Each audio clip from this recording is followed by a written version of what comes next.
Folks, welcome back to So Bad It's Good, presented by Betches Media. Today, I am so excited. We've been wanting this to happen since the first time I talked to her in December. I think we're in the month of June. I was about to say April, and then I'm like, no, we're in June now. So we are finally able to make it happen, and I think we couldn't have picked a better time for it to happen because Summer House has ended, Vanderpump Rules has ended, and The Valley is about to end tonight, Tuesday night. So I have one of my favorite people that I've met in the last year. You know her as your Bish therapist, Bish. Now, she is a therapist providing clinical interpretations and hot takes on observable behaviors in the media. She also provides a psychoeducation on clinical concepts, and she is doing great at building her own community, which you can follow at all of the links that I put in the show description. We have the one, the only Melissa Reich. Melissa, welcome back to the show. Yay. Thank you, Ryan. I'm so happy to be here. Thank you for having me back. I appreciate it. Yeah. We've been wanting this to happen for a while, so I'm glad we finally did it. And I really am glad that it's happened now because we have a little bit of a fuller view on all of these shows. I agree fully. And before we start, I will give my little disclaimer because I want to protect all of us. So I do want to give a disclaimer that what Ryan and I talk about here, it's not intended to diagnose, treat, or provide medical advice. Your Bish therapist is for entertainment and informational purposes only. But yes, I think that I've been on my Instagram talking about these things week by week, but what is so great, and I do agree this is great timing, is we get more of a whole picture that, I can really give more clinical interpretations. And especially with VPR, there are so many clinical concepts that were talked about, like projection, triangulation, boundary setting, all these things that I'm like, this is made for me. Yeah, Ariana's been using the big words this season. We had gray rock, we had triangulation. Right? We had a lot of things that I am now becoming familiar with, and I think your show does a great job at actually providing that kind of dialogue and vocabulary as well. So, and also I want to point out, she has her disclaimer. I want to say, I will diagnose. I have no business doing it. That's just how that's how my gut feeling is. No, I love that you say it's for entertainment. And I'm like, my show is for entertainment. You're providing somewhat of a service. But why do you think people, and I really do mean this because I've talked to other therapists on this show through the years and other things, people get really, and I mean this in a really kind-hearted way, people do seem to get really sometimes very sensitive and upset when we talk about the actual underpinnings of a human mind. Why do you think people get upset or people feel threatened when we actually want to think about what makes the human mind work? Like, I'll sit there and I'll make fart jokes and do a recap and try to be silly and make people laugh, and people, accept that. But then I notice when we get into other things of maybe this person is going through this, or this is what I think this is, people seem to really, sometimes it really triggers them in a certain way. Why do you think that is? It's so interesting, Ryan, because first of all, what you do, I love it. It's so special and important. I'm not joking, because what I'm doing, it's real. And so real stuff really triggers people. And if most people knew how much the internet, or just people in general, project all of their stuff onto other people, we would really learn not to take anything personally. So I am the blank slate for people to yell and scream into the void, because sometimes people, well, two reasons. I think they want to listen to these shows to get away from it. And so when I'm talking about clinical concepts, that's real stuff. And I think sometimes that really frustrates people. But number two, I think it's a lot of, they get triggered and then they project. So if I'm talking about something, like let's say I'm talking about something with Lala, and some person identifies with that characteristic, when I'm talking about that, they take it personally, right? And then they want to jump and say, well, that's not true. And no, because it's really about them. Yeah. So, I mean, it is interesting because these are reality shows. So you would expect that's reality. We're seeing real people go through something. And that to me is what is fascinating about it, in all the warts and all. And of course, there's this element with reality shows that we bring a sports-like audience to it, where we root for our favorites, we boo against the people we dislike, and we're very passionate about it. And I think it is such an interesting viewing experience on Bravo over the last 2 decades, but I feel like we've ramped it up to the point where we're at now with Vanderpump Rules, Summer House, and The Valley. And it is interesting because it also shows you how difficult and crazy life can truly be. And I think part of it now, sometimes I feel like we're seeing even craziness, even more crazy than usual, because the pitfalls of being a reality star brings way more insanity into your life. And it encourages you to really make bad decisions, because sometimes you are rewarded for those bad decisions. I'm not saying it's fake, but I am saying you are celebrated sometimes for it, the good and the bad. Would you agree with any of that? 1,000%. I have Ann Maddox on my show Yes, I wanted this to tease week. that. Which, by the way, I'm Anne, sorry. you guys, Assistant Anne, who used to Yeah. work for Tom Sandoval, then to Ariana, she's going to be on the show today. So after you listen to this, go listen to Your Bish Therapist. But we kind of talk about your point, Ryan, which is like, Anne speaks to a little bit, because she gets to be behind the scenes. And then we don't just talk about VPR, but we talk about this exact topic, which is like, where does reality meet reality and where is it kind of manufactured? And so because Anne has worked, she's worked as a transcriber for reality TV, which I didn't even know that was a thing. And, so for me, it was very informative, but I agree with what you're saying in terms of it's like real stuff, but there's this razor fine edge of where does reality, where do we take the real concepts from it? And then how do we throw the rest away and just like be a fan? For me, that's kind Yeah. of the strange experience that Well, I'm having. and I feel like Vanderpump Rules, I've talked about this concept a lot over the last couple of weeks. Summer House and Vanderpump Rules, if you compare them, because they had somewhat similar situations in a breakup, and some people that were like destined, that they thought they would be together forever. And then we see this breakup and it's teased out over a season, or the audience is already aware of information that the characters on the show that we're watching are not aware of. So it's been an interesting viewing experience, but Vanderpump Rules, in the manufacturing of reality, that it got really used to as a show of manufacturing scenes, not fake, but manufacturing. Like, like this is what we're going to get out of this scene, because the reality of the producer's life is that they're just trying to make a show. They're trying to make a show and go home to their families. So all of a sudden, Vanderpump Rules, because of a very real life situation after the season had wrapped up with Scandal, happened. So Vanderpump Rules all of a sudden was in this position of forced to be real.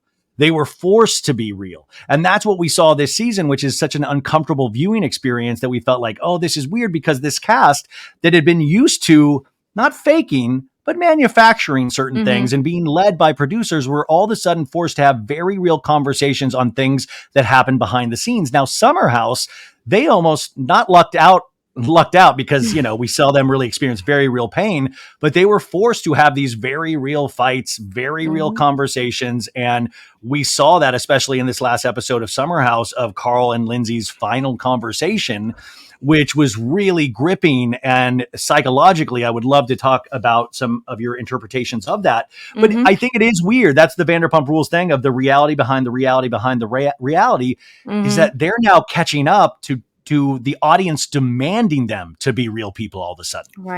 Right. Yes. And, Anne speaks to that a little bit, because she, as someone who was there, she said, they really do hang out all the time. They really are close friends. Like the emotional expression is very real, but and this is going to be like a crude analogy, so forgive me, but what Anne and I kind of figured out is that I call it emotional fluffing. So on a set of emotional how this is a family show. This is a family show, Maritza. How dare you? I know, I feel so fluffing. Crude. let's get that in the lexicon. That's amazing. I know. Can I please? I want to trademark that, because I swear to you, Melissa, that's a t-shirt. That is a Your Bish Therapist t-shirt. Emotional. No. Say emotional fluffer. Emotional fluffer. That's great. That is genius. Well, I do have a lot of people in my community who keep telling me they want me to do merch. And I'm just like, I'm a slow and steady wins the race kind of gal, but we may just have to make that into a t-shirt. But emotional fluffer, that's pretty easy. That's just pretty two good. words. But I mean, essentially, that is what is happening behind the scenes of VPR and a lot of these other shows, is like they'll say, okay, well, what about what she said? And what about this? And what about that? And so they'll get them emotionally riled and then point them in the direction and say, go. So it's like, is that real? Well, yes, but it's also, Well, as Tom Sandoval says at the reunion, it's having that one conversation with the person that you don't want to have it with. Which is so funny because he says it with such bluster and like you were like, okay, well that makes a lot of sense, and it does. But it's so funny because I think this season of Vanderpump Rules also just highlighted how hypocritical this entire cast is. Is that like, Yep. Tom, yes, that sounds good on its face, but you ran from so many conversations over the year. You Right. didn't want to have a conversation with Miami girl. Lala, you come off like a hypocrite in a lot of ways because you say these things and you say it with such a clear, she has such a talent for such a strong voice.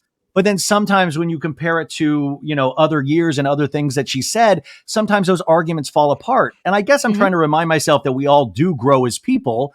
But then at the end of the day, are these still people? Are these still people that are trying to grow truthfully? Or are these people that are like now just reality TV stars?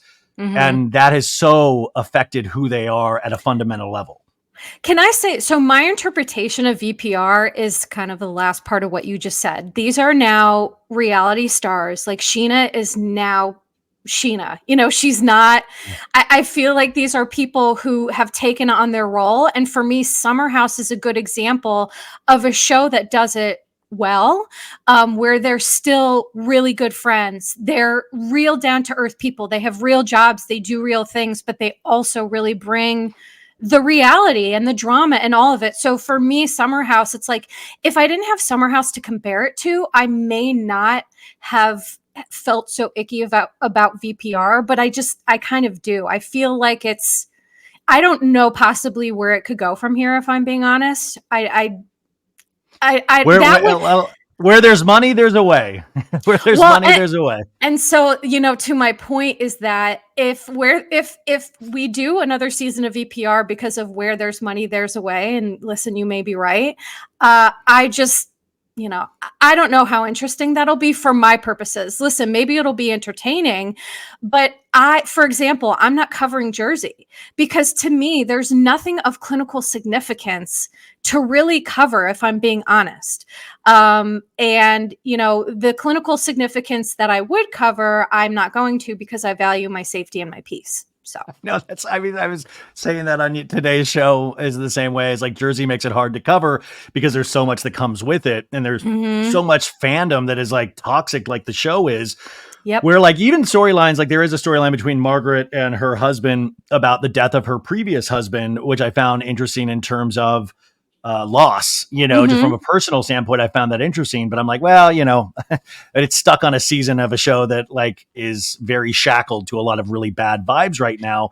Right. But it's also interesting if you think about Jersey in the sense of there's a lot of people that just refuse to communicate with each other, like Teresa and Melissa. But then over on Vanderpump Rules, you had Ariana all season long saying, I do not want to give this man 5 minutes of my time, but she still participated. She still went in all the scenes. She still, yes, she did walk off at the very end, but I thought that was a very powerful moment that I thought we should encourage, that I thought women would look up to in a lot of ways. But then we have this whole conversation, this meta conversation that gets introduced by Lala and producers and Sheena of, well, she's not doing her job. She's not doing this. She's not providing this conversation. And Ariana shut that down, I thought, so brilliantly of going, this man only wants 5 minutes with the audience, and I'm the person that has to be through. I'm not going to give him that final moment. I know this is a big question, but what are your overall thoughts about all of that? So what I wrote in my on my Instagram, because I'll take notes and then I'll do slides on my Instagram page. And if this were a clinical prize fight, Ariana TKO. For sure.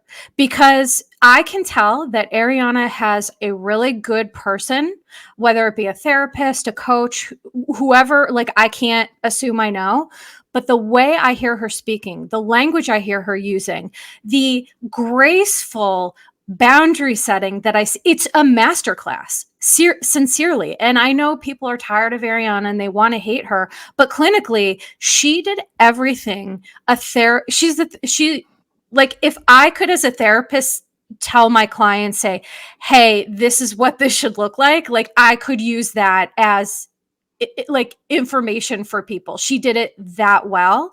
And in my opinion, Ariana is doing what's best for her.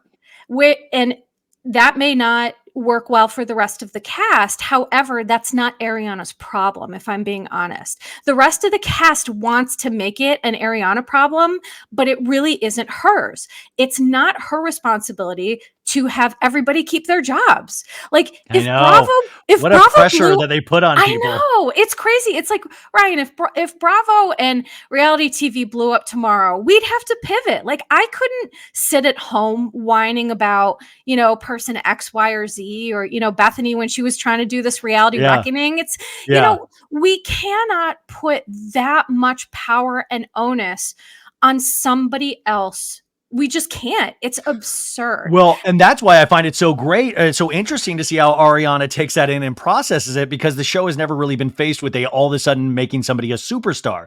All of a sudden, like she has all this on her, and I argue on the show. I said what's so fascinating is to see how success changes people, and by that I don't mean Ariana, but by the people around her. Is that Ariana has remained relatively the same. It's just that she's now given so much power and influence that you see all of these people changing around her. So it must be, and if I get to talk to her, I would love to ask that question of what's that like to actually still be the same person going through something very tragic, even though you're getting really great opportunities, but then watch everybody treat you differently around. Like you're giving this person, Ariana, so much power that she has not asked for. That she is legitimately not asked for. And it's the weird price of fame, right? Is that it changes everybody else. You have family members being weird all of a sudden. You have friends that you've known of for decades being weird with you. People are depending on you for their livelihood. I don't know. And I feel like she's handled that with a lot of grace. Like I said, I'm not trying to kiss her ass, you guys, but this is just something. But also I want to point out, I think this is what has annoyed people about Ariana in the past. And like, people like Stassi, people like, when they all didn't, is because Ariana would always kind of say the right things, or like, hey, I think, you got to like look at trans rights a little bit differently, or I think you got to, she would always say these things. And I thought the cast used to be, view her as like, oh, Miss Know-It-All. Oh, Miss Too Good, and I think it's interesting to watch that today. Like you said, she's making all of these right moves. And sometimes that's not celebrated. Sometimes that's looked down on.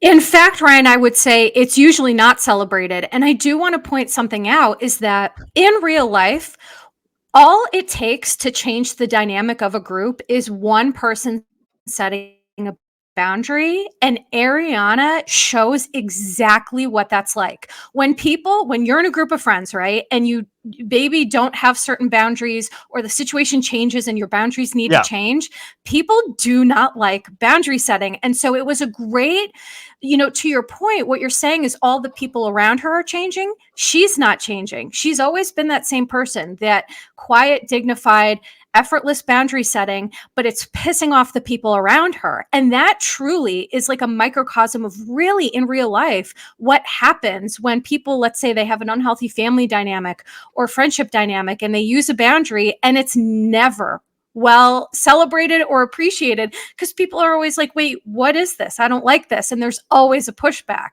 So in my opinion, it's really clinically significant. This is what we really do see when someone sets harsh boundaries and doesn't feel the need to continually apologize for it either. That pisses people off. So it's so great because that's the reality of all of our lives too. You don't have to be on a reality show to understand that setting boundaries upsets people. Setting boundaries really, because people aren't used to people standing up for themselves. Like I will back down in 9 out of 10 situations. I have never, and finally in this old age, I'm starting to learn to set boundaries because I've been so Gumby and like, oh, I want to make sure everybody's happy. And it's effed me every time. And every time I think I'm doing it for the right reasons and all, it's never right. It's never the right reason. And it's my thick head. It's taken so long to get that through, or, preventing pain in the moment will actually cause way more pain in the end. Right. And I think that is so interesting to watch. And that's what I kind of love about these shows. For as silly and funny as they are, there are moments where you are hit over the head with something that you look in the mirror and see in yourself. That you're able to go, I've been that person, I've been that person, I've been that person. And with Vanderpump Rules, it is all of a sudden just exploded. I woke up this morning and I was starting to listen to one of your episodes. And then I found out that Give Them La La had an episode out where she was answering viewer questions finally about the season. And I don't know if you've gotten to check this out yet.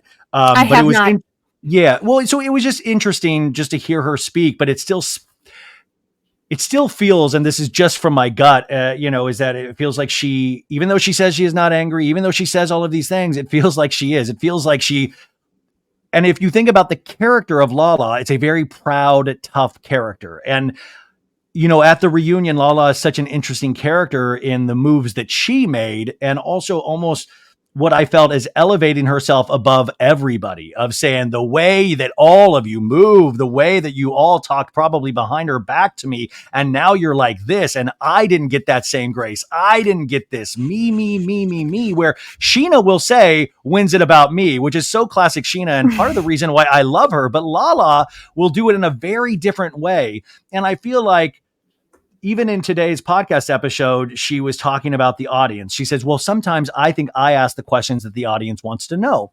And my thought in listening to that is that maybe have we come to a point with Vanderpump Rules in particular where the producers and people like Lala maybe have lost touch with how the audience has grown and what we would like to know now? I fully agree with that. I think that there has been a little, and listen, there's just something to fame that disconnects you a little bit from reality, right? You are living in a different world than they were before they were super famous. So I do think there's a part of it where she is disconnected, but the other piece that I think it is, I wasn't super kind about it. I kind of called it like she has this tell it like it is shtick. And what you were saying before is she has this way of talking about things as if they're fact. And that's really tricky because people, she is very convincing. But what I perceive about Lala is she really has this exterior, like her tough exterior is like a badge of honor. And really, it's a defense mechanism. Really, she talks about being Tupac reincarnated. And it's just so funny and so wild because it's like there's nothing about this that is that. Like, you're a regular person who's experiencing, like, you get emotionally dysregulated, you tell it like it is, but really it's like Lala doesn't understand that her feelings aren't always facts. And that's an important distinction when it comes to therapy. It's like feelings aren't facts, but they really feel like it, right? I mean, we can all speak to that when we're really upset and we really feel strongly about something, but then it's like we get a little time away from it and we're like, wait a second, maybe that's not right. So I think Lala has a very self-focused stance that she speaks from, and she just wants people to just think she's right all the time. And I'm sorry, that's just not how it is. It's nobody's always going to be liked. Nobody's right all the time. Like, that's her experience, but that doesn't make it fact. Why as humans are we afraid to admit when we're potentially wrong, or that we have to sit with things for a little bit before, and like you said, Lala really has been brilliant from the time she started about really just, I'm spitting truth right now from the hip, right from the hip. And then usually as time passes, she's had a little bit more time to reflect on things like we as humans do. But why do you think that is as humans that we do that? It's very... Yeah. Well, okay. There's a couple reasons. One is that a lot of people struggle to get insight into their behavior in the moment. Like, unless you have an active therapist that you're seeing consistently, weekly, something like that, myself included, I have a therapist because therapists need therapists too. And so I'll just use myself as an example. Sometimes when you have the insight and you have the awareness, it's just being a human. You get emotionally dysregulated and you're not sure how to manage that. And then it clouds your judgment, right? So that's one piece of it. Another piece of it is pride. A lot of people do not like admitting that they're wrong. Because then they feel like, well, I don't want to be wrong. Who wants to admit that, But there's a third piece to this that's like, it's called cognitive dissonance, where, we have these belief systems. And when something comes in and challenges that belief system, we only have really two choices. We say, okay, am I going to take in this new information and challenge my own cognitive dissonance? Or am I going to maintain my incorrect belief? And a lot of people, Ryan, I'm not sure if you know this, based on the internet, a lot of people maintain those beliefs, the wrong ones, because they're like, I can't.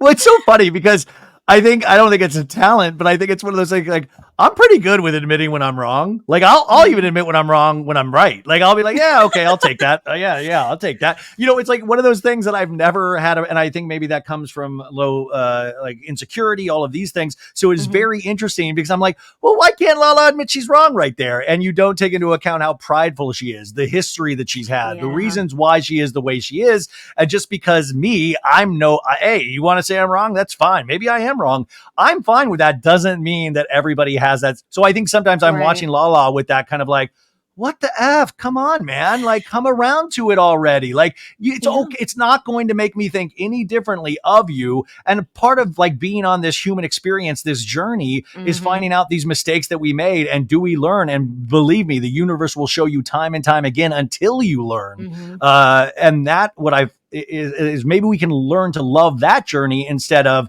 I am always right. This is it. Right. That's the frustrating aspect of the Lala character. I agree fully. And I think that here's the irony, Ryan, is that if she were to kind of take a step back and to be able to acknowledge when she's wrong, people like that.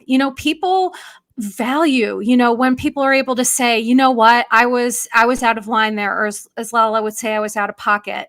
Um, she loves that saying. But the other thing I want to say with Lala is I think that her hard exterior is also a trauma response. And so for people like you or so I've had a lot of trauma, but I've also done a lot of work. So I can speak to a time where maybe I was having a trauma response that I didn't realize I was having, and it doesn't look pretty. And I think sometimes that's what we're seeing with Lala. She is so she really did go through it with Randall, with her child and all these other things. She really has gone through it. I don't like how she's weaponized it. That has really made me feel very angry. But I believe that she is a person who doesn't really want to look at her stuff. Like, she really has a lot of similarity to Tom Sandoval, if I'm being honest. I She know. wants to be right. She doesn't want to look at her stuff. She wants to do half measures of healing and just pretend like she's the shoot from the hip, tell it like it is gal, but she's really just slinging her pain and her trauma. And there's nothing honorable about it, in my opinion. And I think in the past, she's been celebrated for that because she's so entertaining to watch. I just feel like we've reached a possible impasse in this show where it did not work this season. It did not work this Right. season at all. And also, to your point about people seeing therapists and stuff, at this point, I would love, I mean, I want receipts, proof, timeline. I want every VPR cast member to show me a receipt from their therapist last week. I wanted, Yep. like, Tom, I don't need cold plunges and breath work. I Mm-mm. want to see your therapist receipt. Lala, I Right. want to see your therapist receipt. Ariana, I believe you, but I still want to see a receipt. Like, I want to see that these people are talking to professionals because I feel like I have an inkling or like my sneaking spidey sense that a lot of people aren't going to a therapist right now. A lot of people aren't talking these things out with somebody that is, studied and educated and know what they're doing. Right. I mean, to be honest, I have the receipts and they're the behavior. The Yeah. behavior are the receipts that tell me that Ariana is doing the work, and pretty much most other folks aren't. Well, definitely some other folks aren't. I mean, I know Sheena's talked about doing some stuff, but I can always tell anybody can say anything. Our true intent and our true where we really are coming from lies in our behaviors. So we can say anything over and over and over, but like that's my frustration with Tom Sandoval is he says a lot of things, but the behaviors don't match. And so that's how I know he really is doing half measures. Because when Ariana just talks and the way she acts and the way she moves, as Lala likes to say, you can see, that she is really doing the work. And in my opinion, nobody else is. Sheena is such an interesting character because you just brought her up. And it is interesting because for some reason, and like I said, I'm not a reliable narrator on this. I've been on her show a couple of times. I know her a little bit personally, and I really like Sheena. Like, Sheena is one of those people that I see behavior that I'm like, oh man, but I really like. I mean, she's so unapologetically Sheena that it Right. sometimes makes me laugh. And this I felt was very interesting because in the reunion, I think those moments that everybody talks about of her going to Lala more than Ariana in something where after we watch those final 4 minutes together as a VPR family, she clearly says, I agree with you, Lala. I agree with you. And then at break, she goes to Lala instead of checking in on Ariana. And I found that very interesting because I was like, I think, this show started with Sheena, and you see, I don't know what it is, but what I see it is sometimes as a great insecurity that she needs somebody to almost not look up to, but somebody to really ingratiate with. And it feels like high school in a way of, you're my best friend. You're my best friend right now. You respond to my text messages. You respond to this, which is a very normal feeling when you're younger. And I find it very interesting that it seems like, she even the reunion says, well, Ariana, I don't get a text back a lot. And you can tell that Lala constantly is texting her back. So that it's like Lala places such importance on best friends, which is amazing because you want to love people in this world and you want to have people, but I don't even know if I have a clear question here, but how do you view Sheena in that? Because it's so interesting that it seems like she never internally goes with potentially exactly how she's feeling, or maybe how she's feeling is just, I need a best friend. In my opinion, here's the thing. I think that Sheena is a likable person. Like, I feel like if I met her, she'd be so sweet. She'd be so lovely. Like you said, She is. Right. But what I see when Sheena behaves like that is untreated and unresolved obsessive compulsive issues. So she has talked about postpartum OCD on the show. And, I have no idea. I'm not her practitioner. I can't speak more about it than other than what she said. But people who tend to have a lot of anxiety or anxiety disorders will cling to people like, a floaty in the ocean. And I feel like in the moment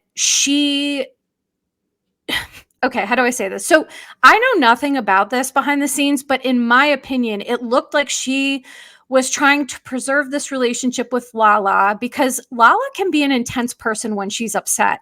So the first issue is I think Sheena has problems just upsetting people because of her anxiety. I think she's unable to tolerate that anxious emotion of, I have upset somebody. But what she doesn't realize is that sometimes people get upset and that's not an us problem. And sometimes we just have to tolerate that. And she cannot tolerate it. But it's very real to her. I want to point out to the audience too, like I always do, even if you disagree with Sheena talking about OCD or feeling, they're very real to her. She really does sit there and scroll and get lost in the comment sections and think about all of these comments. Like, she really does. And you might say, well, that's ridiculous. I wouldn't do that, but she does. And it's very real to her. And I want to point that out. Right. And so, but to that point, Ryan, is that she needs, talking about half measures with therapy. I did an episode. I did a podcast episode. She went on, I think, Jeff Lewis Live, and she talked about, doing psychedelics and different and all these other things. And so I guess my opinion, just as someone who's watching it, is I see someone who's really still struggling with anxiety, who's making decisions out of a place of not really having a great hold on that, in my opinion. But the other thing is, Ariana mentioned something that I feel like is relevant here, which is triangulation. And triangulation. Explain what that is. Yeah. Okay. So triangulation is where one individual takes two or more people, and it's like a strategy to manipulate others to get them not focused on you, to get them focused on each other. And here is what frustrates me to no end. So it's a strategy that is used by very self-focused individuals who are trying to protect their egos. I'm just saying, that's what it's used for. And Tom used it brilliantly. We should have seen what we saw on Summer House. Women supporting each other, in a cuddle puddle, just like being there for each other, but instead, and then bad mouthing each other on the after show, like it's meant, that's how you're meant to do it. That's a classy way to do it. Yeah. Right. I mean, but then, I feel like for me, Tom did triangulate, and the only person who was really adept enough to spot it was Ariana. Sheena and Lala, in my opinion, because they're so focused on their own stuff. Like, I think they're both blinded by some trauma, some mental health issues. They let themselves be triangulated, and they looked like fools as a result. Well, but then in on my that same opinion. token, if you're saying that Sandoval brilliantly triangulated, you also have to say that Lisa Vanderpump did the same, because I feel Oh, like the season sure. took a shift when she sat Lala and Sheena down. It was like, oh, he's going to hurt himself. We can't. I thought that. And then you also then have to open it up to what Sheena said on Shenanigans this past week of production sitting them down halfway through and said, we don't got a season. We're going to have to finish. And who knows Right. how real that conversation was or what the specifics are. But in that, is Sandoval production and Lisa all triangulating at once? Yes. Yeah. Yeah. I think because triangulation, like you can't have a successful reality show in an emotionally healthy way. You just can't. Yeah. I would. Well, It's by the just way, that not brings up possible. Rachel Leviss. Rachel Leviss, you were on her podcast, Right. talking, and Rachel Leviss has talked about ethical reality. Well, maybe I'll do ethical reality television. And I was like, besides Love on the Spectrum, I don't know if there is ethical reality television. Mhm. And even Love on the Spectrum has certain things that I'm like, well, they push certain things here and there. But Yeah. I think you're right. I don't think reality television, I don't think it would be fascinating for the audience. I mean, I'm down to try, but I don't know if ethical reality television exists.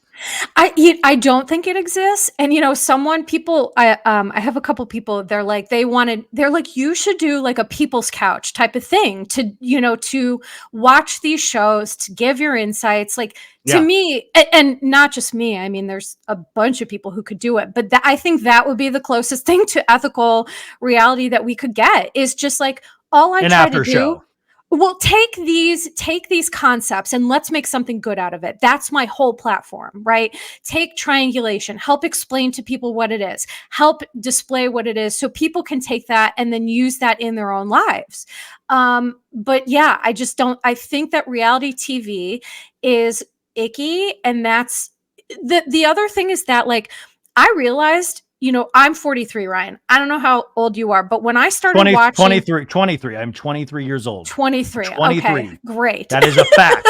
That is a fact.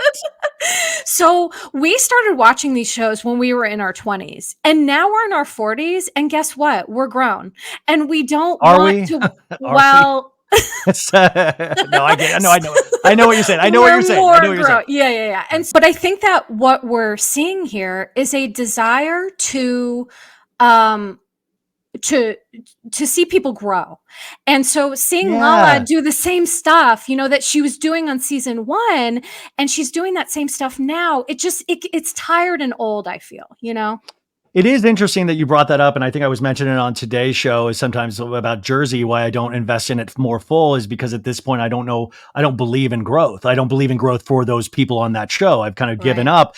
And I think that's an interesting thing too, about where can this cast Vanderpump Rules go at this point? Because if you were really looking at this from a realistic lens, I would, as a friend to Ariana, encourage her to never trust anybody on that stage ever again. I'd be like, Yeah. run as fast as you can, protect your life, never let Yeah. Dan on reality television again. Go live your life, girl. Go run. And because that's the reality, you would say. And also, it's fascinating from a psychological standpoint of the protections Ariana will have to put into place if she does film another season of this show. And then, of course, you guys, I get it. The obvious thing is, well, that won't be entertaining. Well, could we try? Let's see. Like, I think sometimes we don't even try these things, like I read these interviews with Alex Baskin, the producer, and he's like, we will incorporate some fourth wall breaking, but we'd like to get it back to where we used to in a more structured reality television show. And I'm like, you guys are in such a great position right now. You're one of the top rated shows of all time in terms of reality television. You could break barriers. You could break boundaries. You could you don't even know. You could create a new format within reality television. That would be so exciting. You have the success right now to actually do things and try things that you potentially have always wanted to try. And yes, I get it. Like, I don't want at the end of the day to fight about, like, I don't need to know who makes more and who's this and paychecks, but there is the reality of their lives is this right now. And we can't keep going back to the well of Schwartz going, the gang, all of my friends that I love. No, your coworkers that have gone through an experience together. So that's bonded you like the kids from Stranger Things. But at the same time, it's still something that in my life, I'd be like, why are you still, it's like soap operas. You're like, move away from that town. That town seems like every bad thing happens to it imaginable. Just move, because it's like, why would you be there anymore? Right. I mean, would anyone, like, Ariana should go. There's no way Melissa, she should come back. I mean, that's it. Is that, like, it's a good paycheck, and obviously she's built on that, and she's really making such a name for herself. But at the same time, do you turn down money that you're like, yes, you're putting your psychological well-being up for display and potential damage, Right. but it's a really good paycheck. I mean, listen, the other thing, Melissa, that it's so funny, we've spent this first 40 minutes talking about the women of Vanderpump Rules, talking about the Mhm. women. And that was my big thought over this season, was how unfortunate that we could have all come together, like you said, in a summer house cuddle puddle. But instead, we are talking about women's psychology instead of the men that sometimes help form women's psychology. Mhm. We've not, like, once again, we have not really, these men. And I know you're like, oh, Tom, he was on CNN. Da, da, da. Tom, I think to this day is an unpopular opinion, got off relatively scot-free. I mean, that reunion probably was the easiest thing for Tom. He got to do his little performance with the crying. He got to do this. Like Schwartz, we still didn't ask the tough questions. We didn't even ask Joe of like, well, you and Rachel and all, you guys were in like double dates. Well, what about that? Like, it is so weird how we turn a blind eye still to men's behaviors. Like, we accept, well, that's just men. We're fucking Yep. dumb. I say it every day, Mhm. and it is true. But then why can't we experience that more? Why can't we dive into that? Why can't the women ask the tough questions? I don't need to see Tom do a cold plunge and breath work. I'd love to see him sit down with a therapist off camera, but I don't want to, like, let that be not a show. But why is it that we are now talking so much more about the women than men? Have we just given up on men? Is that why? Misogyny, Ryan? Wait, Because wait, misogyny. let me explain to you, Melissa, what misogyny is. No, but I mean, in all sincerity, is because, and I actually agree with what you said, that I know Tom got a lot of hate, but he really did, like, look at the hate that Ariana got, and she's the one that this happened to, right? Like, she didn't participate in it at all.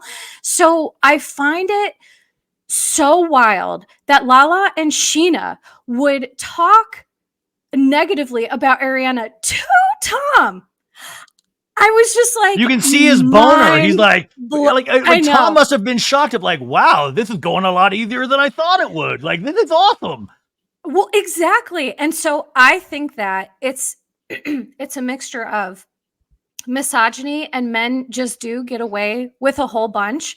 But women, and listen, I'm sure there's going to be people rolling their eyes when I talk about this, but women are tools of misogynists.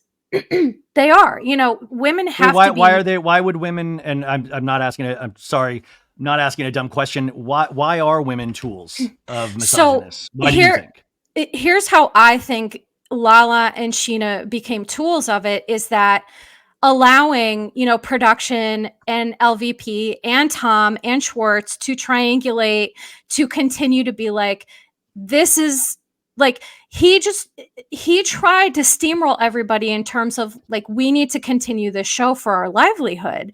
And, if Lala and Sheena hadn't jumped on that bandwagon, it would have, I think, had a very different ending. So I think that, listen, it's not conscious. It's not like they said, we're going to be tools of misogyny or tools for the patriarchy, of course. But sometimes women, we get in this area where we forget to support each other.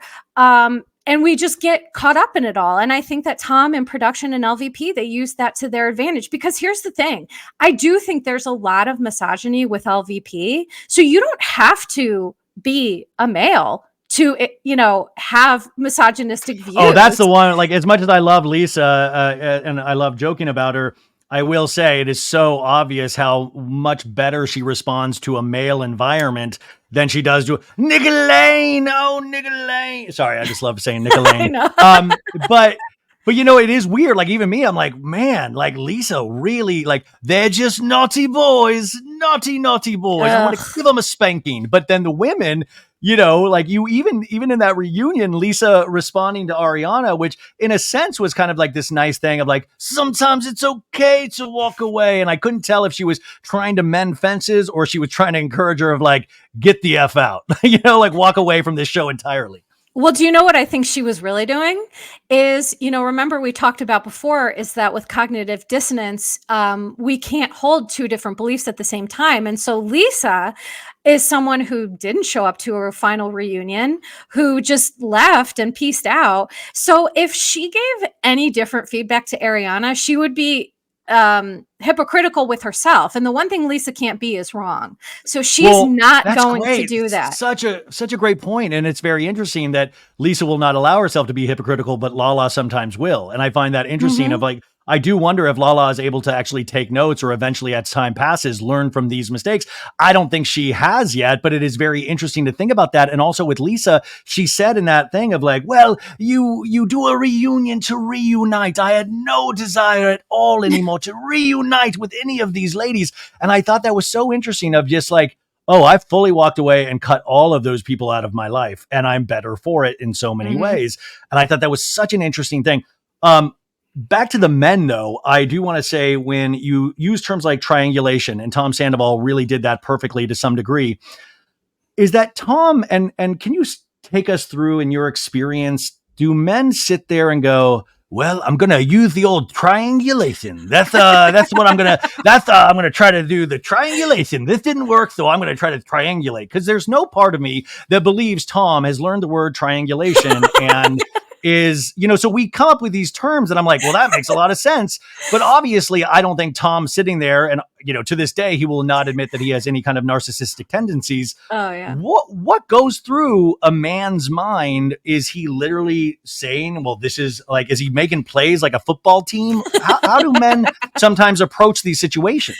That's such a good question, because I think what you're asking is Tom Sandoval adept enough to do this on purpose? And my answer is no. He's And if he not did, adept. but by the way, when he's tried to do it, when he's tried to rehab his image, like the New York Times article, the Nick Viella interview, he's completely fumbled it. He put his foot in his mouth. Even when the show tried to Exactly. help him, he ruined it every flipping time. So that's to Exactly. your point. He is not Yes. adept at helping No. himself. No. So how this behavior comes about then, it's usually learned behavior. So this is maybe I don't know his family dynamic, but some people who know how to triangulate but aren't adept enough to know what it is, they have seen this in their household. They have, Oh, a family pattern of, maybe a parent will triangulate siblings, or another parent and siblings. And so, and sometimes, quite frankly, there's a difference between, so when we do subconscious is like, if you haven't rode a bike for a while and then you ride a bike, it's just like these behaviors that we can just get back to. But unconscious is when we do things from a place of trauma, but we're not aware of them. And a lot of people do a lot of things from an unconscious place where they're not aware. So my answer to that is he learned it somewhere from his family of origin, perhaps even from filming reality TV for the past over a oh, decade, if I'm being honest. that's a great point, because he does talk so much about seeing his life in terms of a reality television show that I could really see that. I mean, this is what I was talking about rotting somebody's brain, is that you see some of these people just fully living on camera even when the season's wrapped. They really think Right. of themselves as rock stars and, like a bona fide star in some ways, and it's really affected how they actually treat their real interpersonal relationships. Mhm. Yeah, absolutely. I mean, truly. And most people have no idea that they're doing it. And so when I name it, or put a name to it, people can get defensive, right? Because if they're like, "Oh, well, I've done that," or "What if I'm doing?" It's hard to realize stuff about ourselves. But listen, you're right. I think that Tom does a lot of things, like he's he's an accidental genius when it comes to like manipulation sometimes.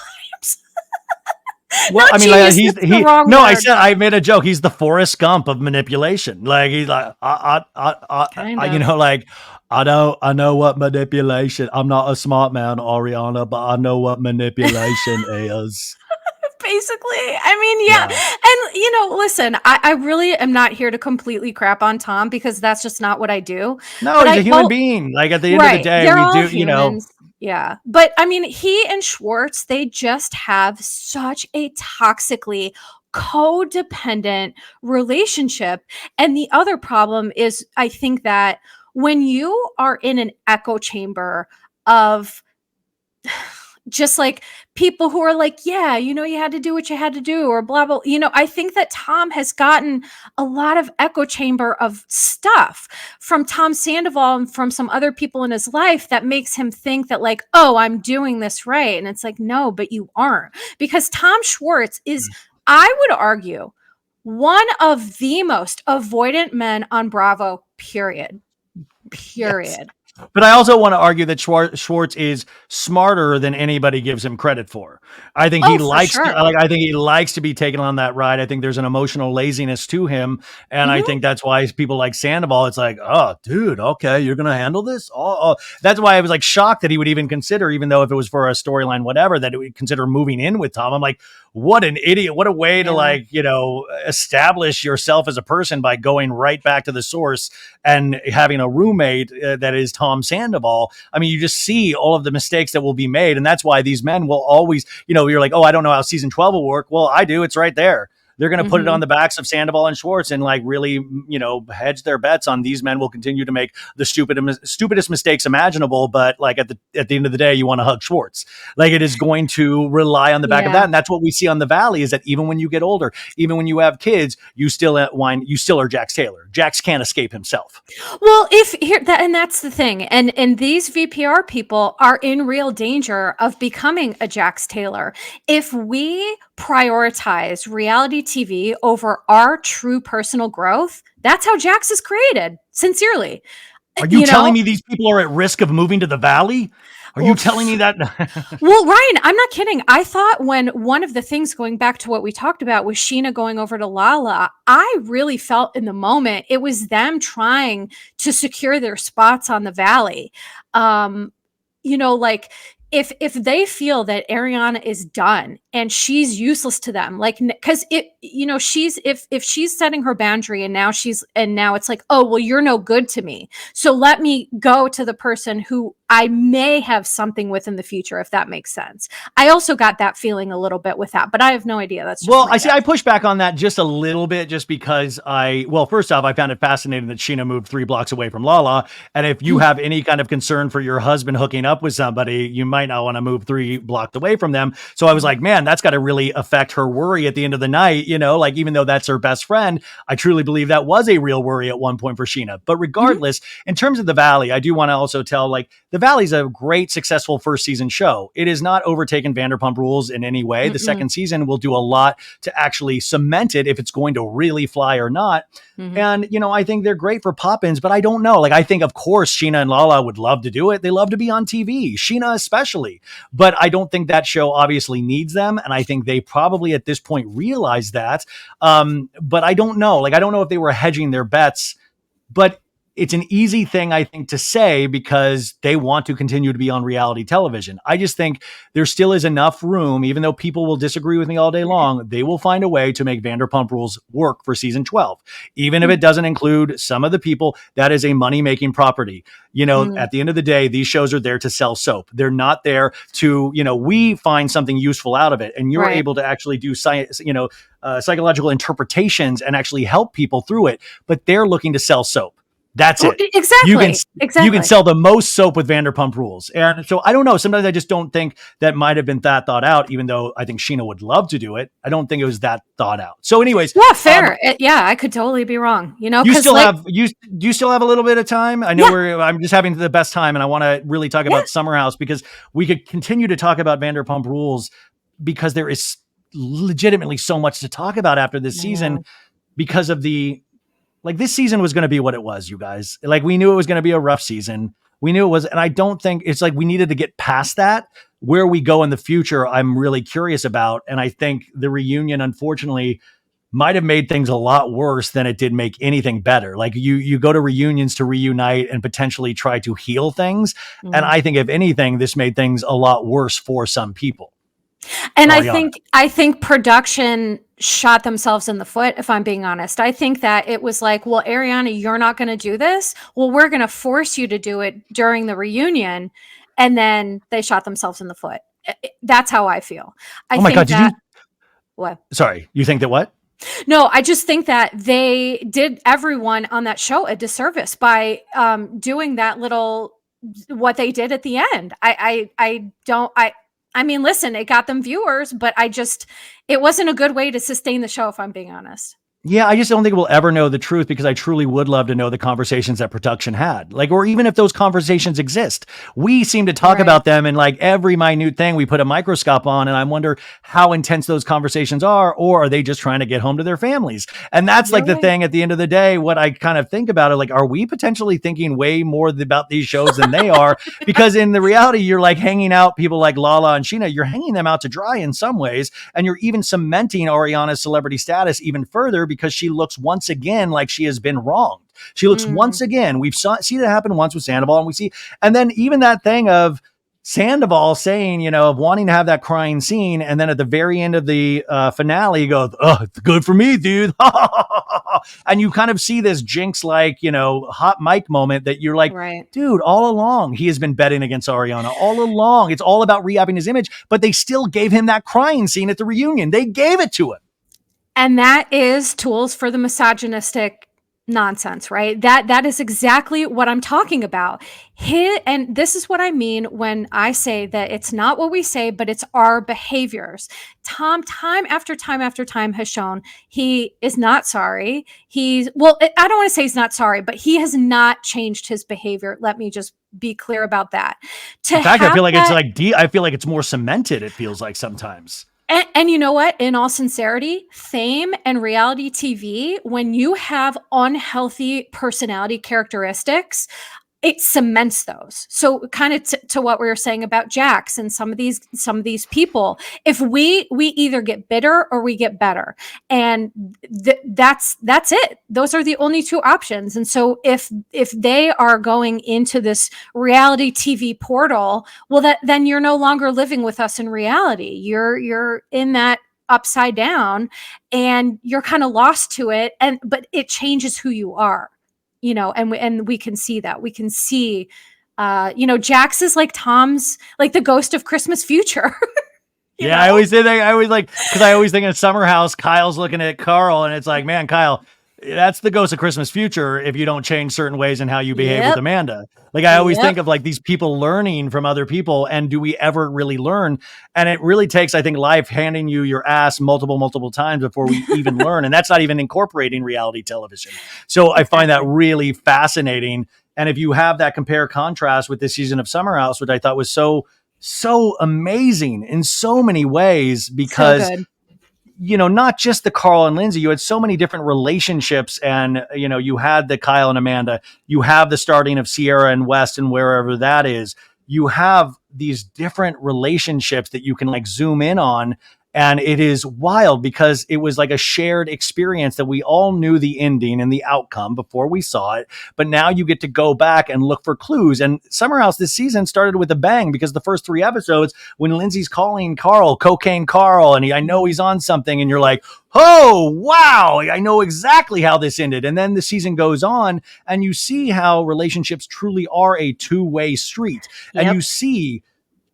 So it was interesting, but at the end of the day, my opinion and my, was that I understand a lot of what Carl had said in this season, but I also will say the one big thing that I think Carl will never be able to escape, that is, if you are in a real relationship with a best friend or somebody that you have loved and known for a long time, I would think your brain wouldn't be rotted enough where you would choose to have, even though he holds true to that, I wasn't there to break up.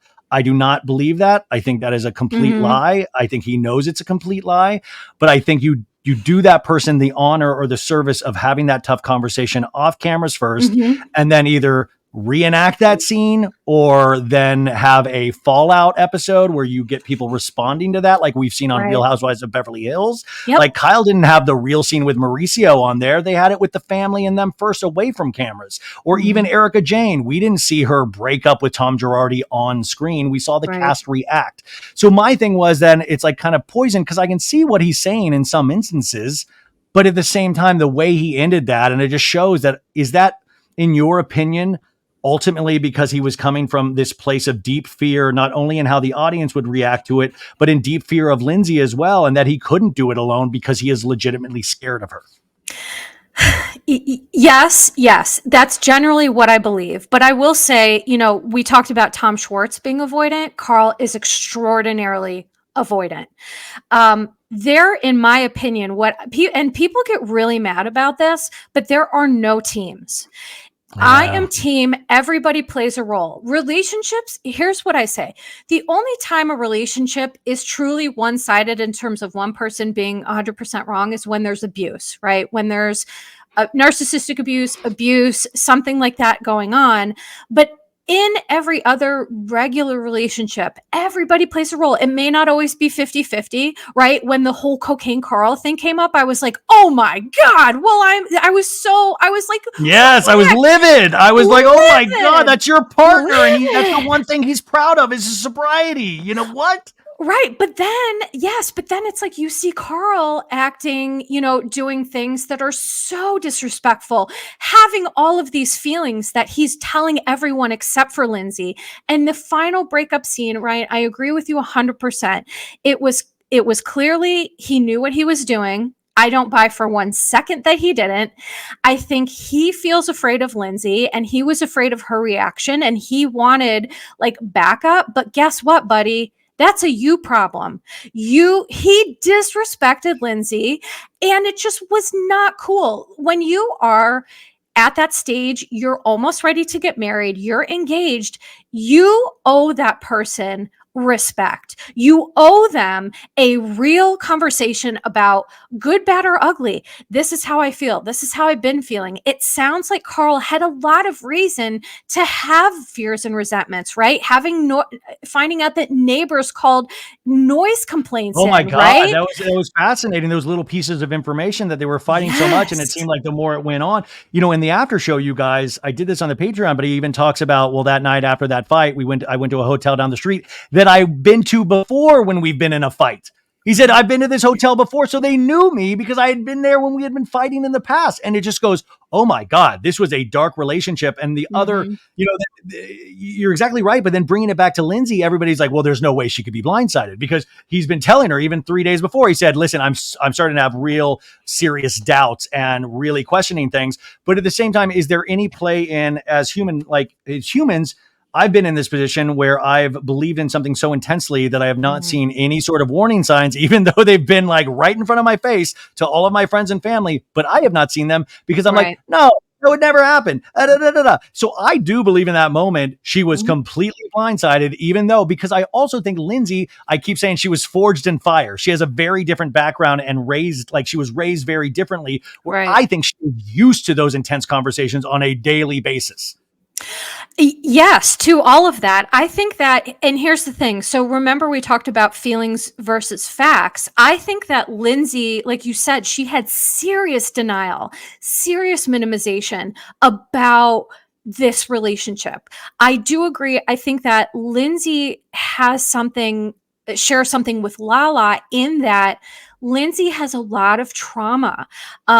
She really did go through it, when her mom left as a child. And that is going to impact how we feel about ourselves in the world and relationships, right? So I can see why Lindsay has this tough exterior.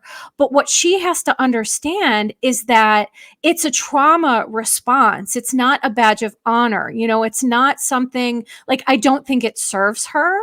But either way, I know that Lindsay, she has tone issues. Like if Lindsay, like I could not have I could not have someone talk to me like that personally. I couldn't, but that doesn't give Carl the excuse to, you have to, part of being in a long-term relationship is you have to talk about tough things. You have to talk about tough feelings. And so obviously these two, Carl made the best decision for them because the one thing I kept saying, which is shocking to me, is that Lindsay would have went through with this wedding. And you're like, holy crap. You're like, Well, because she Bro. thinks of it as when the time gets tough, I get tougher. I will complete the mission. Like she really, Ugh. I think it's interesting in her mind. She almost thinks, well, like we're engaged. So that's a legal binding document almost where you can't possibly leave. So I think she truly was shocked in that moment. But that's also why it's Right. so ridiculous that Carl keeps saying, well, if she had like really backed down, I would have been like, come here. Like, no, at that point, when you're having conversations with Kyle right beforehand, you're Yeah. having like, he's wanting that backup. And then it's so interesting, Carl's mind, though, in that conversation with production in the kitchen while she's on the phone with her dad, he's like, oh, she's always gonna like, she's really good at playing the victim and everybody's going to see her side. And hopefully, once this, like, it's almost like he's been poisoned by Scandival. So he's already trying to like protect himself because he's seen the fallout from like these other things. And you can see that Mhm. he's legitimately scared, not even really about Lindsay anymore, but how the audience is going to perceive the breakup. That seems to be Yeah. his main concern over the fact that he just devastated his best friend. I fully agree with that, and I think that to me, the breakup on camera, he is so avoidant that he wanted to make Lindsay the bad guy, and he wanted the audience to see, guys, I can't talk to her. See, I can't communicate. See what I do, and it's just like, bro, grow up. You have to like grow up. You have to, I feel like it really was done for the audience. I really will. I'll die on that hill. I don't believe what he said about that. And I think that, yeah, Lindsay can be a victim, but in Carl's situation, Carl was being a victim in that moment. And the irony is he doesn't even realize it. Well, I He's think it, calling her victim and I'm like, I well, what are you know. doing? Well, What I are you also doing? like what a wild thing to think about your partner, and what a wild, like, it's like, going to other people throughout the season, including his family, that must be really wild. And I could tell it was very hurtful to Lindsay in watching it Of back, course. and I do wonder because like I said, it takes two to tango, two people in this relationship. And I do sometimes, talking about therapy and things like that. I mean, Lindsay is such a strong personality that I do wonder how this has changed potentially going into another relationship, which she is in now, is Mhm. that, like I said, you do sometimes repeat the same patterns. And she kept saying, Yeah. well, he's known who I was from the beginning. But that doesn't necessarily mean that we stay who we are in the beginning. And that's sometimes the thing that I question if she ever wonders of like, well, what is the work what is the work that she's Mhm. doing potentially to try to, like, we all are, all hope to be like a better person in this world. Right. My problem with Lindsay is she's spending so much time trying to like be Team Lindsay that she's missing her role. And I don't care who you are in relationships, everybody plays a role. And so doing being Team Lindsay or Team Carl, in my opinion, does them both a disservice. They both have things that they really need to work on if they want to have a healthy relationship. Carl needs to learn not to be avoidant, and Lindsay needs to learn, like, don't go down with a ship, girl. Don't do it. Like, why would you want to legally bind yourself to someone that you clearly don't even like each other? You She's don't. from the military. No man left behind. Like, she's going, no man left behind. We're going to the finish line, baby. I mean, it's wild to me the depths that people will go to stay in a situation just because they're comfortable, right? So he's your best friend, but what is it that you like about each other? Because from where I'm sitting, you don't like anything about each other. You can't have fun together. You can't get along together. Oh, You even can't Lindsay be says, I'm not maybe I would be attracted to him if he wasn't asking, if he wasn't being this and this and this way, asking me to be soft and asking me this. And even, right. that scene of like, can I get a hug? Oh Get tighter, God. tighter. You're just like, oh, dude, Ugh. like, and you can tell that's actively not attractive to Lindsay. And I found that fascinating as well. Yeah, she's like repelled by him. So it's like, why Oh, do you want to marry someone you're repelled by? And Carl clearly, like, here's something interesting that a listener had shared with me, and it made a lot of sense is that when Carl proposed to Lindsay, his brother had just passed away. And I think she did have a softer approach with him. And I think that's what he fell in love with. But ultimately, that's not necessarily who she is. And let me be clear, women don't have to be soft to be loved, but Carl does have a right to want that. But the thing is, when we're in relationships, right? I've been with my husband for 22 years, which Jesus, Mary, and Joseph, it's a long time, okay? What I can tell you is that who we are now versus who we were when we started dating, we're completely different people. Because guess what? We were 20. I was 20 years Yeah. old. We grow, we shift as individuals, but also as a couple. And I think that a lot of folks, what they don't understand about these long-term relationships is that Lindsay's saying, I'm the same person I've always been, but like we all need to grow. Otherwise, relationships can't survive. You can't just hang your hat on, well, I'm a badass bitch. Well, no, that doesn't give you the right to take tone with people, to talk to people wild like that. But, and, vice versa with Carl. It doesn't give you the right to make Lindsay feel bad for all the ways that she's not doing. Like, it's just one big mess and they all play a role. And so I think it would behoove them both to look at what was my role here so I don't repeat this pattern, because they will. Let me be very clear. Unless we develop awareness and a desire to change, we're not going to change anything. And then this relationship pattern is going to get repeated over and over and over. And that's just a disaster for everyone involved. So I hope for both of their sakes that they're able to look at this. Who cares what the comments are saying? This is your real life. Who gives a shit if people are Team Lindsay or Team Carl? Live your lives. Be the best people you can be, because it's not about the show. It's about your happiness. I love that we're going into this reunion though, which is only 2 parts. And I'm like, you could do 2 parts just on Carl and Lindsay. And there are so many other storylines. And that's why it's so funny, is that I feel like, these conversations that we have kind of sometimes fill in the blanks for some people, because, I'm always left with reunions. No offense to the reunion, but I'm like, well, I still got a lot of questions. Like Vanderpump Rules, I'm like, I don't think we're done. But I get that they have to like go home at the end of the day. We also, not just Carl and Lindsay, had a fascinating season where it talked about so many things. Like I almost thought Kyle and Amanda, man, Kyle was really lucky that you had Carl and Lindsay to like almost take the ball and run with it, because if not, the Kyle Amanda relationship is so fascinating to me on so many levels. And also I found it really intriguing, that one episode where he like freaked out. He's like, you don't fucking know, lover boys, nah. And then the next day, after he's had his ass handed to him by Paige and Sierra, he comes out and he pulls the tears routine.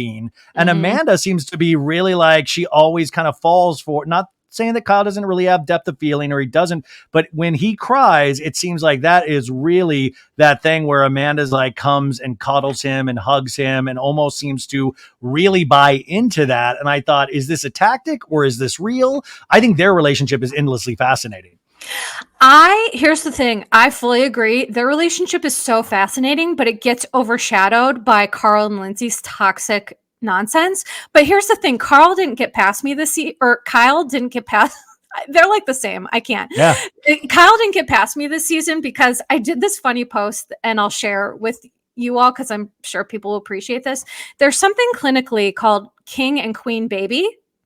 And I love it so far. Yeah. King and queen baby is basically where kind of this egotistical approach or viewpoint that only our feelings matter. And when stuff happens to us, it's the end of the world, but we're kind of like melting down about it while not having empathy and understanding for another person. And Kyle definitely struggles with some king baby stuff. And I think that here's my frustration with Amanda. Amanda is sometimes too sweet for her own good. I feel like Carl, that's like what Carl wanted Lindsay to do. He wanted to like have this king baby tantrum, and then he wanted Lindsay to be like, do what Amanda does. And Amanda is, in my opinion, very codependent with Kyle. They've been together for a while. They're already married. So it's like, she's like, I want to make this work. I want to have a baby. I want to live in the burbs. And he's like, I don't care what you want. I want you to work at Lover, just like this king baby temper tantrum. Yeah. And fortunately, and here's why Amanda and Kyle, I believe, can work, is Kyle was able to come back to that and be like, okay, I acted deplorable. He said on Watch What Happens Live, my behavior was deplorable. I do need to support her. Her needs are important outside of me and Loverboy. Now, does he truly mean that? I don't know. Behaviors will tell the story. But I think that Amanda is very sweet. And sometimes because of that, she does not stand up for herself or assert her needs in the way that's best for her. And then you have Kyle who will just steamroll her. And she's like, okay. When I think Amanda also realizes that, because in the final episode, I think when all the girls gather, she says before Lindsay gets there, like, I mean, Carl, I would never be able to do what Carl just did. And I'm like, we Right. know, like We you've never know. been. In fact, that's why like Paige and Sierra almost kind of fostered that conversation of like, why are you being a dick? Like I watch her cry. Is that inside enough for you, Kyle? Like Right. really? And I got to say, that's when I really fully turned a corner on Paige DeSorbo because I've always been a little not, like, and I was like, damn, like, Mhm. nailed it, and Kyle wasn't able to like intimidate her down and Sierra as well, but really able to stick up for Amanda in a way that Amanda's not able to stick up for herself. And I think that really blew Kyle away because Amanda is not probably good in those arguments. We see it on television and Mhm. it's probably the same in real life. It's definitely the same in real life, I would imagine. And number two, Paige is she could have been a therapist in another life. I am not joking. She's too funny and she's funny, she's pretty, she's very talented. So maybe that wasn't her path. But every time she says something in those confessionals, she has her finger on the pulse of real shit.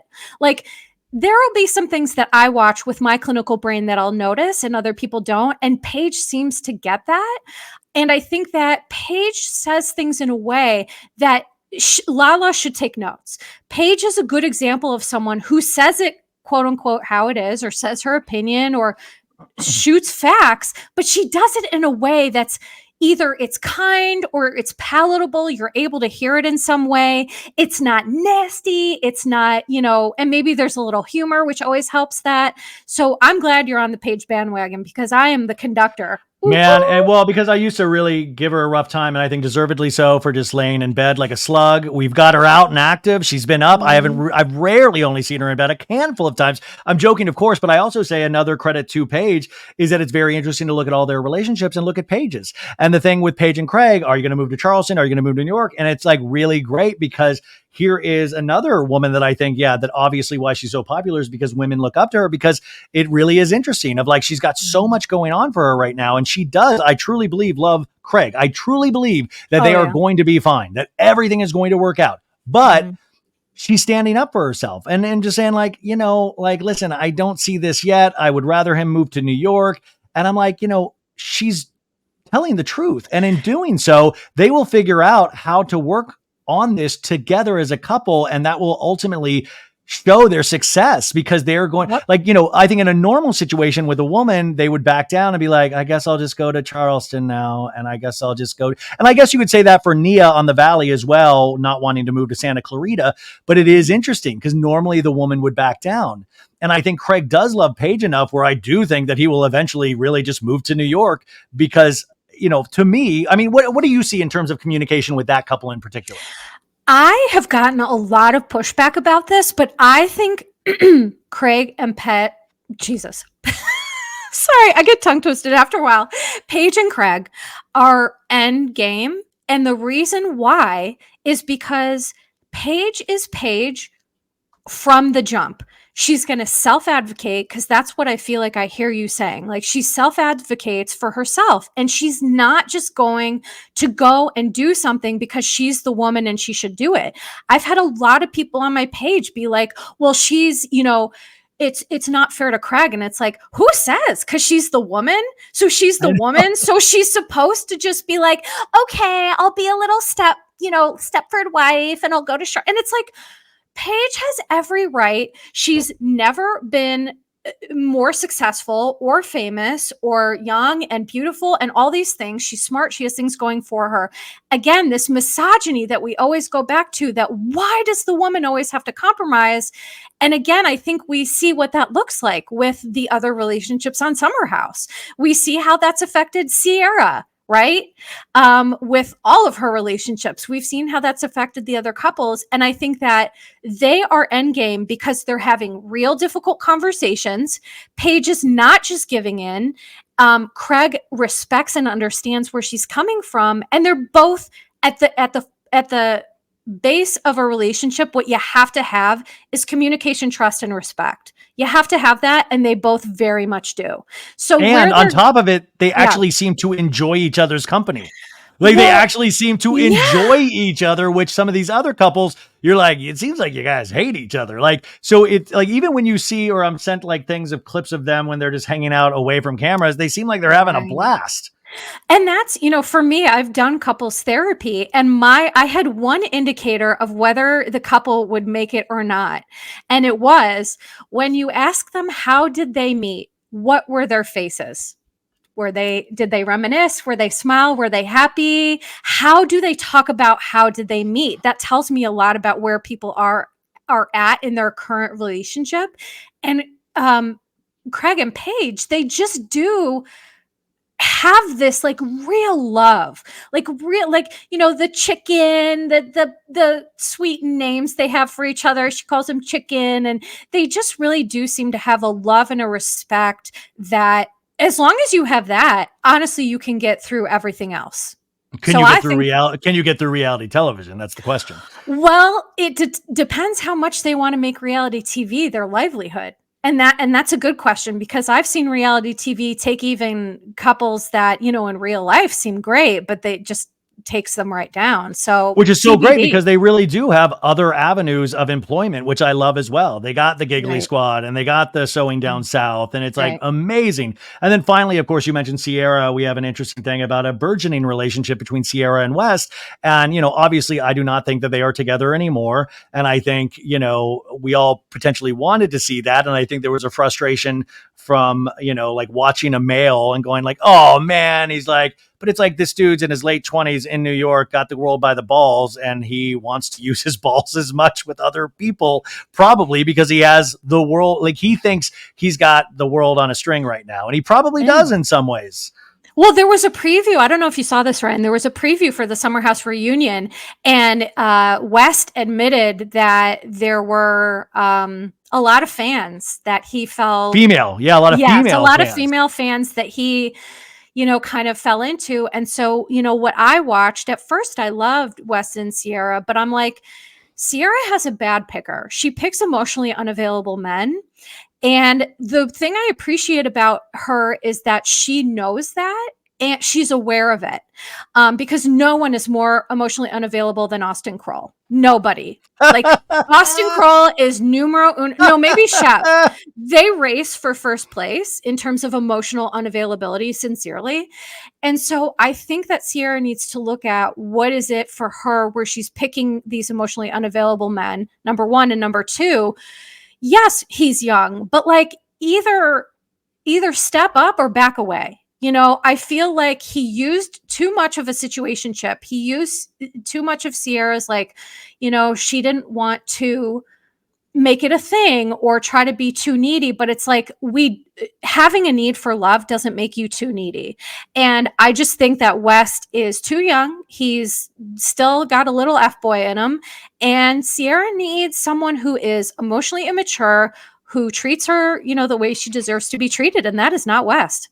Well, I keep thinking about Southern Charm, and it should be called Emotionally Stunted Charm, because, God, they have so many great examples. But yeah, I mean, you're right, or I agree with so many things that you're saying. I just thought also, though, Sierra, I kind of looked at her from a different light this season, in the sense that, yeah, girl, don't sleep with him yet. Yeah. Like, it's like, good. Right. And also Amanda, I almost thought, led her in a different bad direction in that last episode of like, you can just date for fun. And it's like, well, that's great. You can date for fun, but she wants to date with a purpose. And we shouldn't be discouraging that either, because everybody's different. Like, you might have been able to date for fun back in your day, Amanda, but Sierra doesn't seem to be able to do that. And of course, like you said, you can really see how relationships, and especially Austin, has really rocked who she, how she views relationships. And the thing with Wes, that it's like, dude, Wes pretty much is admitting that, like, yeah, this is as far as most of my relationships goes. It's like, but why is Wes hanging in there? Because now it almost seems like he's hanging in there so he can sleep with her eventually. Like, I got to get to that sleeping part. And that's I hope that we find out at the reunion that they never slept together. That's my hope. I hope so too. And I have never seen grosser rhetoric on the internet around, like, should she sleep with him? It's like, oh, really? I didn't see any of that. Yeah. Such gross rhetoric. And it's like, what was the consensus? Well, listen, I mean, the ignorant voices are the loudest, so I don't know if that was the majority, but like, there's a lot of women online saying, like, I don't know. I just think there's a faction of women who are like, we're trained to give men what they want. And it's like, nah, man, that ain't it. Like, we don't need to give men just because they want it. It's about, what do we want? What does Sierra want? And to your point, she we all have different needs, and that's fine, but she wants someone who's going to be endgame, and that's okay, that's what she wants. I Yeah, think it's cool. It's a different perspective. We don't see that a lot. we don't see a lot of self-respect on Bravo, if I'm being honest. People who really respect themselves enough to, like, yeah, like, just because you're young doesn't mean you have to sleep with someone that Yeah. you're like, what so I felt the whole thing was just really icky, and I do pray that she kept to her morals and values, because that's that at the end of the day, that's all we have, whether you're And on well, TV or not. At the end of the day, that's it. And I could see, the amazing part of it is also West. And by the way, I still really like West and Jesse, even though I kind of view this. I think it's really Sure. great to have two new people that seem like genuinely they love life. They're having a good time. That's fun to watch. But it is Mhm. interesting. West kind of going like, well, usually at this point they would have slept with me already, because that's his experience. That's his Right. actual experience. So that's how it is. And Jesse saw him in the same way of like, well, I'm looking for a wife. I don't want a girlfriend, but yeah, if one, it's like the person that he's picturing would have to be literally the perfect, like the most perfect to get him Yeah. away, because he's having too good of a time hitting it and quitting it, and like he's probably, like he really is. And I thought, well, he's very open about it, but he can hold on to this thing of like, well, yeah, I do. I'm looking for a wife, but I think that wife he has in his head doesn't exist in anyone. So it almost protects him in some ways. Well, I guess I'll keep plowing through the ladies until I do, because it'll never happen at this point. I know we've taken up so much of your time, but just going into Summer House, since they are going to be shooting again this season, we do not know the cast, but like, is there going to be any healthy boundaries that we'll be able to put into place with any of this cast members, instead, especially Carl and Lindsay going back into a house after this? Like, as a producer, this would be my wet dream, is to get all of these people back. But like, I mean, how do you even go into this stuff and psychologically protect yourself in any way? I mean, that's a great question. And TBD, like, I'm going to be on the edge of my seat with a magnifying glass when Summer House comes back, because, but here's the thing. I feel that, and I don't know what you think of this, but Carl and Lindsay do such a good job of just ignoring each other, because they've done it all summer. Like, Lindsay can go, seriously, she goes, she drinks, she has a good time. And I'm like, how do you do that? But okay. And so I don't know that it's going to be as hard as maybe we think. I think it might be a little harder for Carl, because the one thing is, Carl did say this, like, he doesn't get, because he's sober, or California sober, whatever you want to call it. He is working on his sobriety, and he doesn't get to just numb out the way that people do, right? When they drink. I related that was so well when he said Lindsay can go and party and I'm stuck with this feeling and I don't know. Like, dude, I've been there, and I'm not even an alcoholic, or a drug addict yet. Sorry to make that bad Ryan, joke. Your Bish will never let that happen, okay? Yeah, but you know what I'm saying? Like, I related to that so well, because fights I've been in relationships in the past, the partner would be okay immediately after, and it would rock me for days. Like, I would just be like, and for some reason, that's how my emotional makeup is built. So I really related to that so much. Yeah, I mean, I relate to it too, because I'm like you, Ryan. I'm very sensitive and I'm very emotional. And when there's discord or conflict, it takes a piece of me. And Lindsay, so I do feel that for Carl, he doesn't get to numb anymore, which is good. We should practice feeling these emotions without numbing, right? That's just good to do. But I think she'll be fine. I think he might struggle. But either way, I mean, I think she'll be fine, even if she's not fine. I think she'll tell herself she's fine. I mean, I think she's like, has this mentality where it's like, keep going regardless. And sometimes I do wonder at some point, is there a breakdown, because it's just so much for a psyche to handle. And also with Carl, to your point earlier about changing in a relationship, you've been in a 22-year one and, you changed together. Is there that thought of also Carl was still changing so much, just even getting used to his sobriety, even though it's been 2 years, that he is a different person and needs a different person. Like, that's why you don't get into potentially these deep of relationships, like Danielle was kind of saying, because you're still figuring out who you are without all of these crutches. Somebody that you hated potentially, and somebody that you were uncomfortable with facing, and now he's facing that. That is bound to change who Carl is on a year-to-year basis as he finds out who that person is more and more. Right. Sobriety, I said this on my Instagram. Sobriety is a process. It's not just being dry. It's not just not drinking. It is a process of personal growth,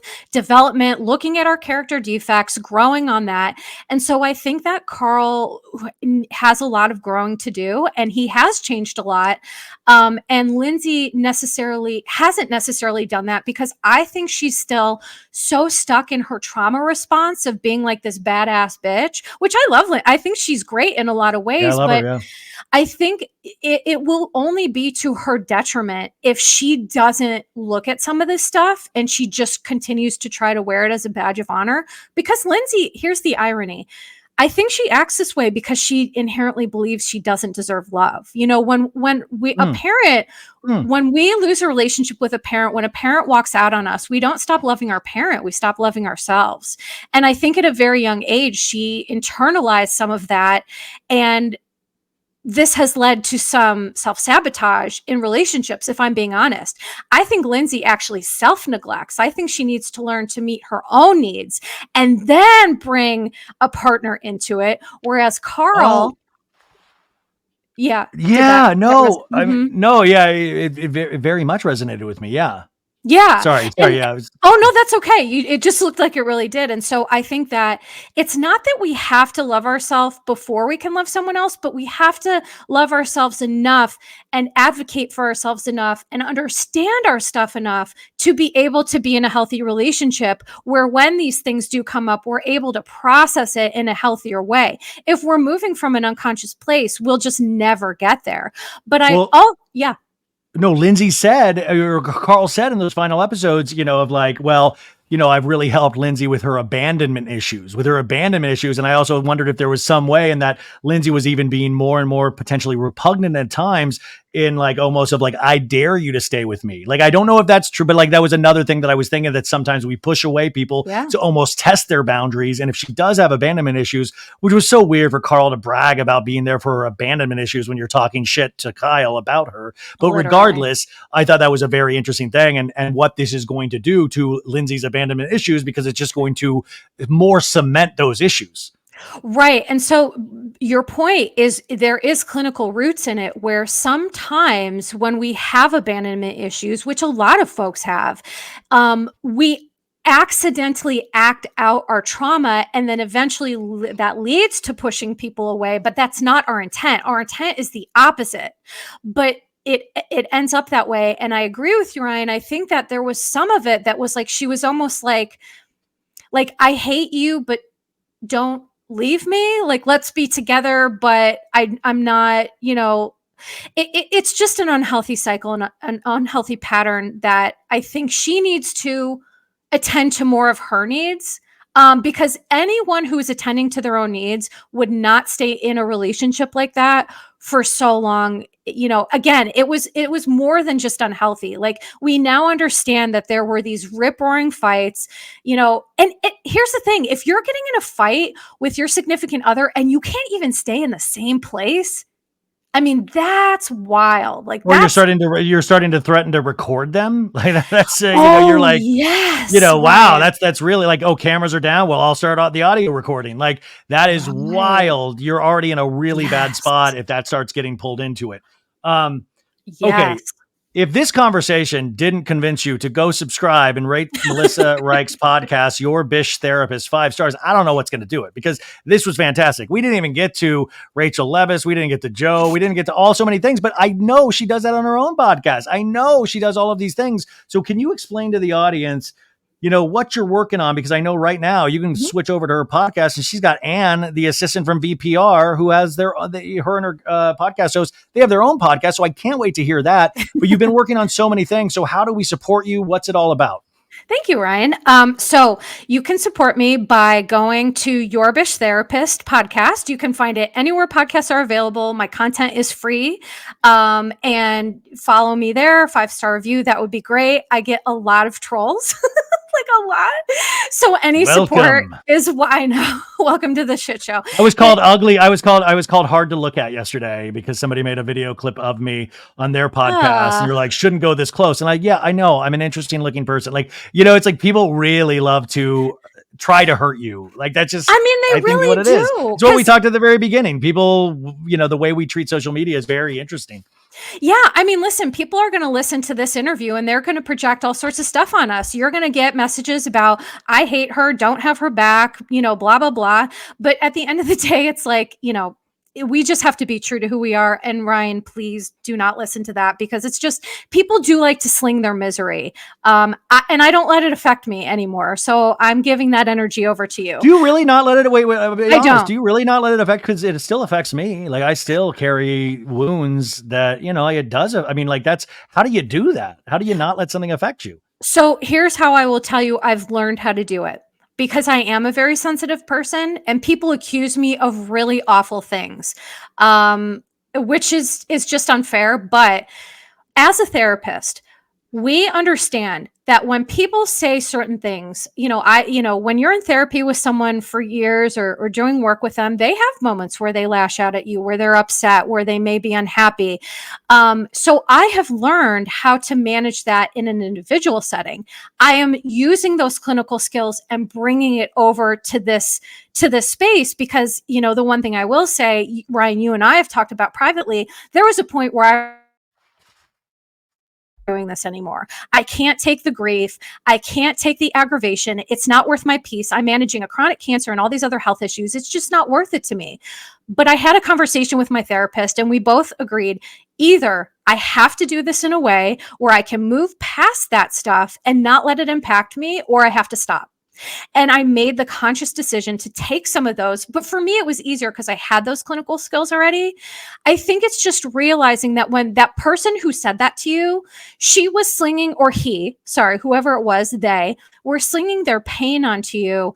And what I take pride in, and I think, Ryan, what you take pride in, is we're not those type of people that are going to treat people poorly just because we don't feel happy about ourselves.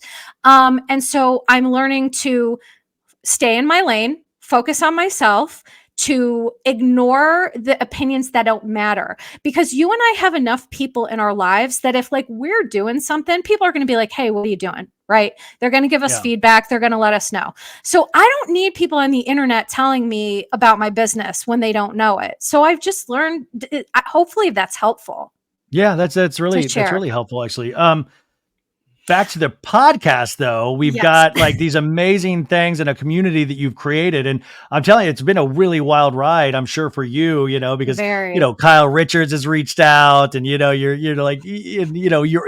Rachel Goes Rogue interview, that was wild as well. And I find it really interesting how Bravo or the people surrounding it are really taking to your services and really being entertained with the insightfulness of the show. So how do we support it? So we go follow the podcast. We rate it 5 stars. We go listen to the episodes. We follow you on Instagram. Is there another community that you can you get more? Is there a Patreon? What is there? Yeah. So I just started Spreaker Supporter Club. So Spreaker, there's so many apps and sites that you can use. So Spreaker, it's like a Patreon, but the thing is all of the content creators get 100% of the money. And as you know, Ryan, that's rare. How's that? How is that possible? Yeah, it's like a beta program that they just started, and 100% of the money right now goes to me. So that's why I'm doing it. However, so here's the benefits of Spreaker Supporter Club and everything. If people are like, how do I join? There are links on my link tree on my Instagram. So if you go to my Instagram, in my link tree, there's links to everything I've ever done, all my podcasts, the Spreaker Supporters Club, all of it. I am getting ready to take a break at the end of this month. Actually, there's about only 4 episodes of YBT left, but I have season 1 and season 2, and I think there's almost 50, I don't know, maybe 40 episodes, something like that. So for my Spreaker Supporters Club, the good thing is that when I'm on my breaks, I'm still going to do episodes for those folks. So if you miss me when I'm on my break and you want to hear, please go over and join. And in fact, if people are having a hard time finding it, and so if that continues to be an issue, I may just move to Patreon. But for now, I really want to try this and see if it works because, again, the money does all go to me. So yeah, that's Yeah, I'll put all that's that it. information in the show notes, you guys. So go support, and also you can go back and listen to these first couple of seasons of Your Bish Therapist. And it's not like day and date podcasts a lot of the time. So you're not going to be like, oh well, I mean, you're going to go back and be able to kind of relive some of these Right. Bravo moments and look at it through a different lens, which I think is always so important. And I think you heard her today and how powerful that she can be. So I am so excited for you guys if you are just waking up or discovering her, that you're in for a great experience overall on these last couple of episodes. I mean, by the way, was the Anne was that a great interview? Was that Great. fun? It was so fun. It was, because Anne and her podcast partner, Amanda, are very like, they're fun. The thing that I like about them is they are all about humanity. That's kind of my stance. Like, we can't forget our humanity amongst all this like reality TV stuff, these opinions and all this stuff. So they're just genuinely good people. Their podcast is hilarious and the interview is really great. So yeah, I'm excited for I think you're everybody going to to have a check it great out. day today because this is coming out, and then that I think people are going to be I excited about. know, Even if I you weren't know. on this, I think that's going to be great. And she's got, like I said, 4 more episodes before she goes on hiatus. Not counting the Spreaker of it all. So go support right now because we need to make sure content like this thrives and Aw, survives. And thank yeah, you. I'm so thankful for you being here so long with us today. This was so fascinating, so fun, like I thought it would be, but it still shocked me how good and how much fun I had. So thank you, Melissa. Thank you, Ryan. Thank you all. I appreciate you all. Thank you so much.